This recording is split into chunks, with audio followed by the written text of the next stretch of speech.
अस्सलाम वालेकुम बच्चों, आज की वीडियो में हम डिस्कस करने जा रहे हैं कि आपने जो है ना अपना 4th ईयर का सब्जेक्ट आई है उसको किस तरह से प्रिपेयर करना है। ठीक है, उसके बारे में कुछ बेसिक नो हाउ बताएंगी और उसके बाद उसके पेपर पैटर्न को डिस्कस करेंगे। और नेक्स्ट आने वाली वीडियोज़ में मैं आपको एक एक टॉपिक की जो है ना वो इंपॉर्टेंट मार्किंग्स और उसके लेक्चर्स जो है वो अपलोड करना स्टार्ट कर दूँगी। ठीक है, तो 4th ईयर में जब आप आते हैं तो आपके पास जो है वो स्पेशल पैथोलॉजी होती है, कम्युनिटी मेडिसिन होती है, आई और ENT होती है। तो आई और ENT इसमें स्पेसिफिकली जो दोनों सब्जेक्ट्स हैं ना, ये क्लिनिकल सब्जेक्ट्स हैं। ठीक है, क्लिनिकल सब्जेक्ट्स इस तरह से हैं कि इनके अंदर जो भी आपके पास क्वेश्चनिंग होती है ना वो सारी डायग्नोसिस और मैनेजमेंट बेस्ड होती है। ठीक है, तो आपका बेसिकली यहाँ पे जो है ना काम ये होता है कि आपने क्वेश्चन को पढ़ना है, MCQ या SCQ को पढ़ना है। ठीक है, और उसके बाद आपके जहन में कुछ डिफरेंशियल्स आ जाते हैं जब, और फिर आपसे जो क्वेश्चन है ना वो उन्हीं अच्छा, अब आई जो है ना वो एक डिफिकल्ट सब्जेक्ट समझा जाता है 4th ईयर के बाकी सब्जेक्ट्स की कंपैरेटिवली। लेकिन ये है कि अगर उसको भी आप प्रॉपर अप्रोच के साथ पढ़े ना, आपको पता हो कि कौन सी चीज़ पे फोकस करना है और कौन सी चीज़ को निगलेक्ट कर सकते हैं, तो आपके लिए आई जो है ना वो एक आसान सब्जेक्ट बन जाता है। ठीक है, सिलेबस इसका थोड़ा कम होता है, ये एक पॉजिटिव बात है इसमें, तो आप इसको कवर कर सकते हैं आराम से। ठीक है, बुक की बात करें तो यहाँ पे मेरे पास जो है वो जतोई है। ठीक है, जतोई ही मोस्टली आई के लिए यूज़ होती है, बहुत अच्छी बुक है, इसमें से सारा आपको कवर हो जाता है। जोगी जो है वो आप पढ़ सकते हैं अगर आप पढ़ना चाहें तो, लेकिन यह है कि उसमें से अगर आपको सिर्फ जैसे क्लेजियन और स्टाई वगैरह के डिफरेंस है, एक अदर टेबल है कोई करने वाला होता है अगर आप करना चाहें तो, अदरवाइज़ आपके लिए जतोई मोर देन इनफ है, अच्छे मार्क्स लेने के लिए भी, इवन डिस्टिंक्शन लेने के लिए भी। ठीक है, अच्छा, उसके बाद ये है कि जब सबसे पहले आई आप पढ़ना शुरू करते हैं ना तो फर्स्ट रीड में आपको नहीं समझ आती, आपको फोरेंसिक टाइप की लगती है, बहुत ही रफ सा सब्जेक्ट लगता है, आपको लगता है सारी चीज़ें एक जैसी हैं, कुछ नहीं समझ आ रही। तो लेकिन ये है कि अगर आप इसको थोड़ा सा स्मार्टली लेके चले ना, आप सारे जो इसके एरियाज़ कवर करने वाले हैं उनको कंपेयर करके चले ना कि किस में कौन सी बात पूछी होगी, तो माइंड किस तरफ जो है ना वो जाना चाहिए। यानी कि कुछ क्वेश्चन ओरिएंटेड स्टडी अगर आप आई में ज़्यादा करें ना तो आपको बेनिफिट होगा। ठीक है, एक और आई में बात बहुत इंपॉर्टेंट है कि पास पेपर को आपने साथ साथ लेके चलना है। जब भी आप कोई टॉपिक पढ़ते हैं ना तो पास पेपर आपको हेल्प आउट करता है कि आप ये देख सकें कि इसमें से कौन सी बात थी जो पेपर में पूछी गई है जिसमें मैंने फोकस करना है। ठीक है, और मुझे इसका ज़रूर पता होना चाहिए ताकि मैं डायग्नोसिस पिक कर लूँ। ठीक है, अच्छा, उसके बाद अब हम जो है ना वो थोड़ा सा देख लेते हैं आई का। जैसे कोई भी टॉपिक हम स्टार्ट करते हैं ना, फॉर एग्जांपल आप ये देखें कि अगर हमने यहाँ पे कॉर्निया खोल लिया है, कोई भी टॉपिक आप ले लें, मैं आपको जस्ट क्योंकि इस वीडियो में सिर्फ जनरल ना हो हाँ बता रही हूँ। ठीक है, तो आपको सिर्फ ये बताऊँगी कि आपको पता हो आपने पढ़ना कैसे। ठीक है, सबसे पहले जो है ना उस टॉपिक की आपके पास एनाटमी दी होती है, पहले जो 1-2 पेजेस होते हैं उसमें एनाटमी होती है। अब एनाटमी का ये है कि आपने उसको एक रीड बेशक ज़रूर दे लें, क्योंकि एनाटमी जब तक आपको पता नहीं होती ना तो आपको ये नहीं पता होता कि किस चीज़ की बात हो रही है। आगे जब पैथोलॉजी पढ़ते हैं आप उस चीज़ की, आगे उसकी मतलब जो भी जो है ना वो डिजीज़ पढ़ रहे होते हैं, आपको पता ही नहीं होता कि कॉर्निया है कौन सा, स्क्लेरा है कौन सा। तो ये है कि एनाटमी थोड़ी सी एक रीड दे दें सिर्फ समझने की हद तक। ठीक है, और कुछ इंपॉर्टेंट लाइंस होती हैं एक आधी जो MCQ में आ सकती है, वो आपको पढ़ते पढ़ते अंदाज़ हो जाता है, उसको जस्ट जो है ना वो आप अंडरलाइन कर लें ताकि आपको हर दफ़ा सारा ना पढ़ना पड़े। अच्छा, उसके बाद जब आप मेन टॉपिक पे आते हैं, ठीक है, तो यहाँ पे कुछ फंक्शन और डेफिनेशंस वगैरह भी दी होती हैं, वो भी किसी किसी टॉपिक में इंपॉर्टेंट है, अदरवाइज़ नहीं। मेन आपका टॉपिक वहाँ पे स्टार्ट होता है जहाँ पे कोई आपको जो है ना वो मतलब डिजीज़ेस दी जाती हैं। ठीक है, आई की, तो जैसे फॉर एग्जांपल ये बैक्टीरियल कॉर्नियल अल्सर से स्टार्ट करते हैं। यहाँ पे आपको जो है ना वो एक डेफिनेशन में एक लाइन में बताया होता है कि ये क्या चीज़ है। ठीक है, ये आपसे ऐसा कोई डेफिनेशन कभी पूछता नहीं है, आप बस आपको पता लग जाता है कि कौन सी चीज़ है जिसके बारे में बात हो रही है।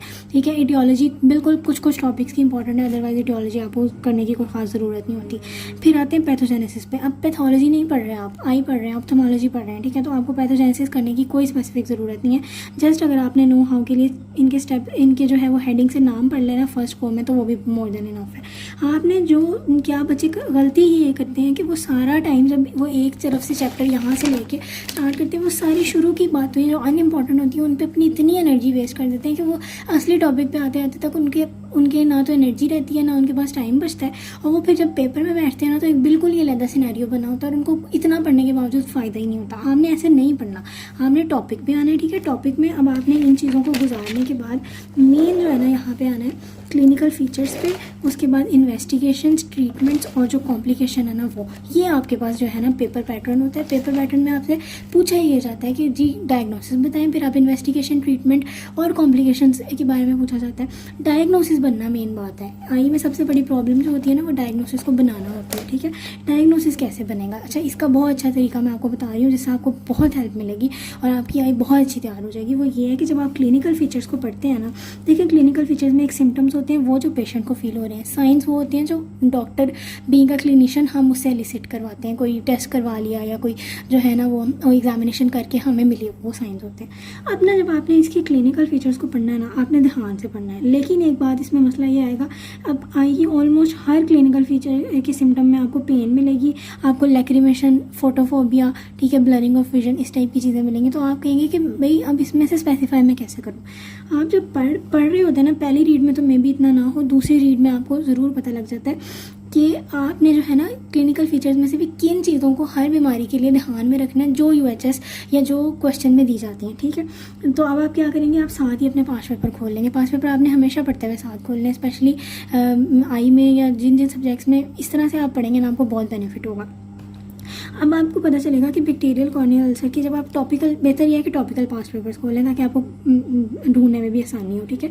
मैं आपको पढ़ाते पढ़ाते भी साथ ही पढ़ा दिया करूँगी, लेक्चर्स भी अपलोड कर दूँगी जिसमें आप वो वीडियो ही देख लें तो आपको वहीं से याद हो जाएगा, कवर हो जाएगा। तो अब आपको पता चलेगा कि अच्छा जैसे जो है ना वो यहाँ पे कॉर्नियल स्टेनिंग विद 2% फ्लोरेसिन डाई, ठीक है, जब ये प्रेजेंट होता है ना साइन, तो ये बैक्टीरियल कॉर्नियल अल्सर की जो है ना एक डिस्टिंग्विशिंग पॉइंट है, ठीक है। बाकी पेन, लैक्रिमेशन, फोटोफोबिया तो जनरल साइंस है, वो तो होंगे ही मौजूद।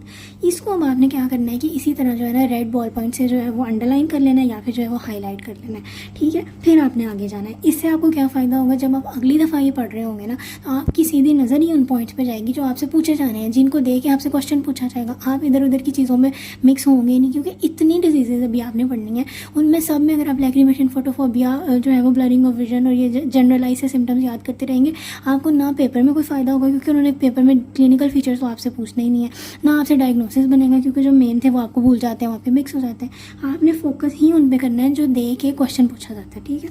उसके बाद जी आपके पास आ जाती हैं इन्वेस्टिगेशंस और ट्रीटमेंट, ठीक है। ये आपके क्वेश्चन का हमेशा अगला पार्ट यही होता है, जो भी आपका क्वेश्चन दिया जाता है कि जी what is your provisional diagnosis. अगर आपने डायग्नोसिस बना लिया, आपका मसला हल हो जाता है। उसके बाद इन्वेस्टिगेशन दी होती हैं, आपने वो याद करनी होती है, ट्रीटमेंट दी होती है वो याद करनी होती है, और कॉम्प्लिकेशंस।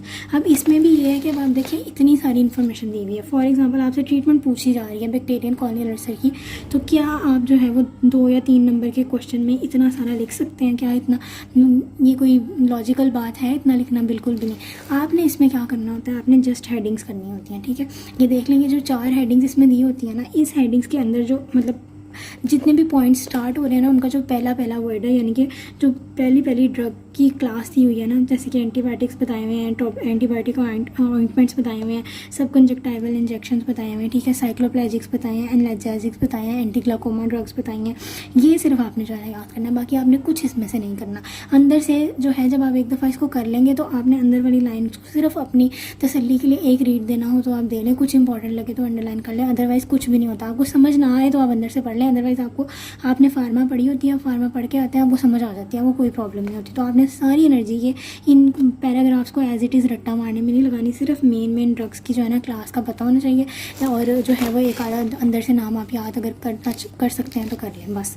उसके बाद ट्रीटमेंट है। ट्रीटमेंट में भी इसी तरह आपने ट्रीटमेंट ऑप्शंस के सिर्फ जो है ना वो पॉइंट्स के नाम करने होते हैं, सारा आपने नहीं करना इसमें से।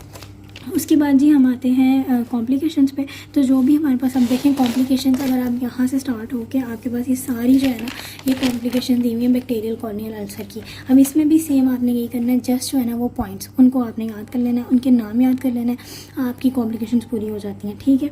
अच्छा, कॉम्प्लिकेशंस का ये होता है कि कुछ जो है ना वो डिजीज़ की कॉम्प्लिकेशंस को उन्होंने क्लासीफाई किया होता है, तो आपने उनकी क्लासिफिकेशन के साथ उनको याद रखना है, ठीक है।